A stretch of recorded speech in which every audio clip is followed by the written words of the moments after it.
अस्सलाम वालेकुम नाज़रीन, न्यूज़ ट्रैक के साथ मैं हूं असगर चौधरी।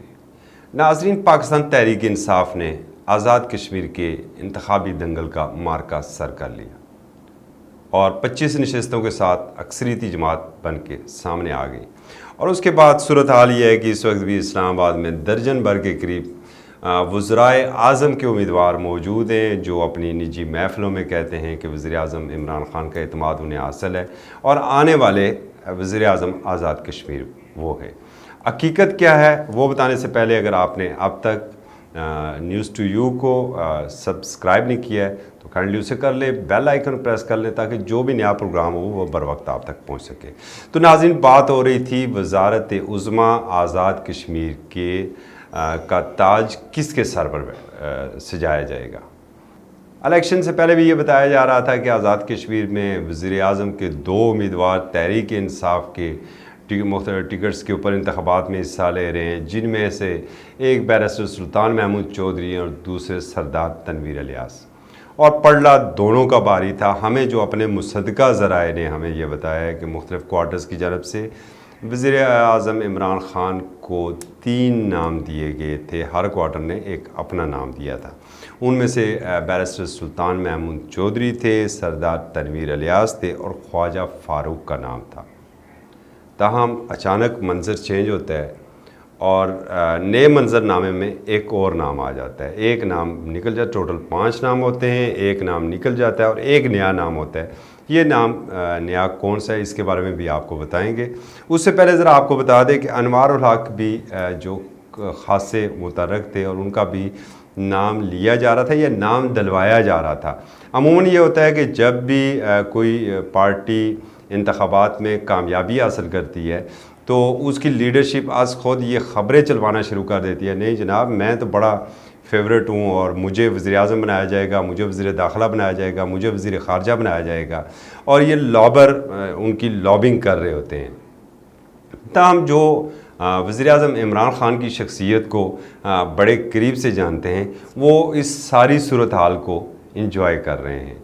उसकी वजह क्या, आपको याद होगा कि जब वज़ारत उज़्मा का वज़ीर आज़म ने ख़ुद मनसब संभाला और उसके बाद जब आपको खैबर पख्तूनख्वा में और पंजाब में हुकूमत साजी करनी थी तो उस वक्त भी बड़े बड़े नाम सामने आए थे। ताहम जो फ़ैसला किया हुआ था वो सबके सामने है और आज वक्त ने साबित किया है कि वज़ीर आज़म इमरान ख़ान का वो फ़ैसला गलत नहीं था। अगर आप पंजाब की बात करें तो उस्मान बुज़दार साहब, जिन्हें वसीम अकरम प्लस का नाम दिया जाता है, उनकी कारकर्दगी आपके सामने है। मेरे ख्याल में किसी क्वार्टर में किसी को भी किसी क्वार्टर्स की जानब से किसी को भी अब तक कोई ऐसी शिकायत सामने नहीं आई है और वज़ीर आज़म भी बड़े मुतमिन हैं वज़ीर आला पंजाब उस्मान बुज़दार साहब की कारकर्दगी से। तो बात हो रही थी आज़ाद कश्मीर से, आज़ाद कश्मीर के वज़ारत उज़्मा के लिए। तो जो वज़ीर आज़म के इंतहाई करीबी हल्के हैं, वो एक बड़े इंतहाई मोतबर और बाखबर ज़राए के मुताबिक बिल्कुल इस वक्त जो मुलाकातें भी हो रही हैं, आज भी मुलाकातें हुई हैं और आज जो वज़ीर आज़म से मुलाकातें हुई हैं उनमें 3 शख्सियात नहीं थी बल्कि 4 शख्सियात थे। और अगर आप याद होगा, जो मेरे दोस्त मेरे अहबाब एग्ज़ाम देने जाते हैं और जब भी आपको कोई चुनना पड़ता है 3 सवालों में से एक जवाब दुरुस्त होता है तो हमेशा 3 सवाल आते हैं। जब चौथा सवाल कहीं पर आ जाए तो वहाँ पर जो पेपर देने वाला है वो खासा कन्फ्यूज़ हो जाता है कि 3 सवालों में से तो चुनना ज़रा आसान होता है और जब चौथा बीच में आ जाए कोई जवाब तो वहाँ से कंफ्यूज हो जाता है। और यहाँ पर भी मामला सारा ये है कि आज की मुलाकात में जो चौथी शख्सियत मौजूद थी उसने मामले को थोड़ा सा कंफ्यूज कर दिया है। अब वज़ीर आज़म इमरान ख़ान करने क्या जा रहे हैं, ये बड़ी इंपॉर्टेंट बात है। जो उनके इंतहाई करीबी ज़राए के मुताबिक वज़ीर आज़म इमरान ख़ान जो कश्मीर के हवाले से फ़ैसला करने जा रहे हैं, तारीख़ में शायद ऐसा फ़ैसला नहीं आज तक हो सका है। और वज़ीर आज़म इमरान ख़ान की ये ख्वाहिश है कि हम आज़ाद कश्मीर में एक ऐसी लीडरशिप दें कि जो ग्राउंड के ऊपर डिलीवर करे और फिर दुनिया को हम बता सकें कि देखें जो भारत के ज़ेर तसल्लुत मकबूजा कश्मीर है उसकी क्या हालत है और जो आज़ाद कश्मीर है वो उसकी क्या हालत है। तो इसलिए वज़ीर आज़म जो भी फ़ैसला करते हैं बड़ा सोच समझ के फ़ैसला करते हैं और ये सब का मानना भी ये है कि वज़ीर आज़म सुनते सब की हैं, बिलाखिर करते وہ اپنی ہی ہیں۔ تو ذرا پہلے اسپیکر اور ڈپٹی اسپیکر کے لیے ہم بات کر لیں۔ اس وقت جو اسپیکر کے لیے نام جا رہا ہے وہ انوار الحق اور خواجہ فاروق صاحب کا نام جو ہے وہ اسپیکر کے لیے لیا جا رہا ہے، اسپیکر قانون ساز اسمبلی کے لیے۔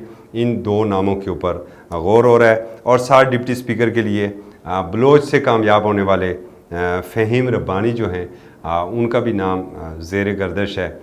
یقیناً فیصلہ ہوگا اور جلدی فیصلہ ہوگا۔ تاہم ایک چیز طے ہے کہ کوئی بھی چاہے وہ اسپیکر ہے یا وزارت عظمیٰ کا امیدوار ہے، آخری وقت تک اس کا نام سامنے آفیشلی نہیں آئے گا۔ یہ چونکہ خدشات ہوتے ہیں کہ جناب اگر کسی ایک کا نام آ گیا تو جو دوسرا گروپ ہے وہ مبادن اس کی کہیں مخالفت نہ کر دے یا پھر کہیں ایک نئی گروپ بندی نہ شروع ہو جائے۔ تو یہ اس کے اوپر جو غور و خوض ہو رہا ہے، یہ کچھ نام اس پہ سامنے آئے ہیں۔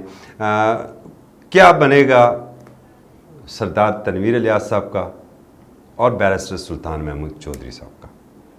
تو جو ہمارے ذرائع ہیں انہوں نے تو ہمیں یہ خبر سنائی ہے کہ جو آنے والا یہ منظر نامہ ہے بالخصوص وزارت عظمیٰ کا، وہاں پر ان دونوں شخصیات کے ہمیں کہیں پر نام نظر نہیں آ رہے۔ تو اس کا مطلب یہ ہے کہ بیرسٹر سلطان محمود چودھری صاحب بدستور پارٹی قیادت سنبھال کے رکھیں گے اور آزاد کشمیر کے اندر پارٹی کو منظم کریں گے، پارٹی کارکنوں کو مطمئن کریں گے۔ اور سردار تنویر الیاس چونکہ ویسے بھی اس وقت معاملے خصوصی تھے وزیر اعلیٰ پنجاب کے، اور انہیں شاید یہ ذمہ داری دی جائے کہ بھائی آپ سرمایہ کاری لے کر آئیں اور کشمیر کو سیاحوں کی جنت بنائیں، کشمیر کو میں تعمیر و ترقی کا دور لے کر آئیں۔ تو یہ کچھ باتیں ہمارے کانوں تک پہنچی ہیں جو ہم آپ تک شیئر کرنے جا رہے ہیں۔ اور پھر جو ایک بات تھی وہ چوتھا نام کون سا تھا، تو ریکارڈ کی درستگی کے لیے وہ نام آپ کے سامنے رکھ دیتے ہیں ہم، اور جو قرۂ فال جس کے نام نکلے گا، جس حد تک کافی حد تک وزیر اعظم ان سے مطمئن ہیں، وہ ہیں جناب اظہر صادق صاحب۔ اظہر صادق صاحب جو ہیں وہ متوقع وزیر اعظم ہیں آزاد کشمیر کے۔ اعلان کب ہوتا ہے یہ بات کی بات ہے، تاہم ہم آپ کو بیفور یہ چیز بتا رہے ہیں، جو ہمارے مصدقہ ذرائع ہیں انہوں نے ہمیں اس بات کی تصدیق کی ہے، اور اسی لیے ابھی ان کو لو پروفائل کے اندر رکھا جا رہا ہے۔ جو ملاقات تھی، جو چوتھا جواب تھا آج کی اس ملاقات میں، وہ نام تھا اظہر صادق صاحب کا۔ تو آنے والے دنوں میں ساری صورتحال آپ کے سامنے آ جائے گی۔ اجازت دیجیے اور ساتھ ہی news2you.com.pk کا وزٹ کریں۔ اللہ حافظ۔